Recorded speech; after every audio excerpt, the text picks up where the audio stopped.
अगर आप पी रहे हो बोलो मैं पी लूं। हैं? क्या नाम है आपका? हैं? हैं? रोज नदीम क्या? ये नदीम कलर पादरी क्यों किसी आपका है बंदी सर? सारबंदी? बंदी। நேர்கள் अच्छा, அனைவருக்கும் आपकी அஸ்ஸலாமு அலைக்கும் வரஹ்மத்துல்லாஹி வபரகாத்துஹு. உங்கள் மீது சாந்தியும் சமாதானமும் உண்டாகட்டும்.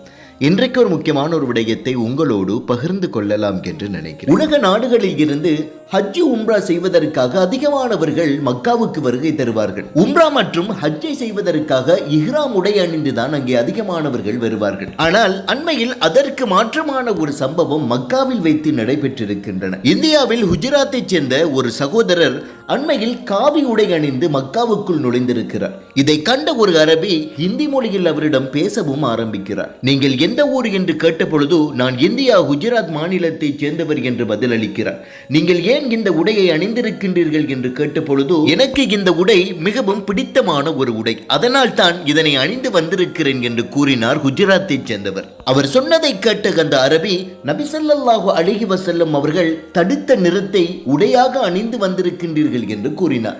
தன்னுடைய தவறை உணர்ந்த குஜராத்தை சேர்ந்தவர் தன்னுடைய அறைக்கு சென்று இஹ்ராம் உடையை அணிந்து மீண்டும் வந்து உம்ரா கடமையை நிறைவேற்றி சென்றார். இந்த காணொளி சமூக வலைத்தளங்களில் அதிகமாக வேறு விதமாகவும் பேசப்பட்டன. அதாவது இந்தியாவை சேர்ந்த காவி உடை அணிகின்றவர்கள் மக்காவுக்குள் ஊடுருவினார்கள் என்கின்ற செய்தி பொய்யாகவும் பரப்பப்பட்டன.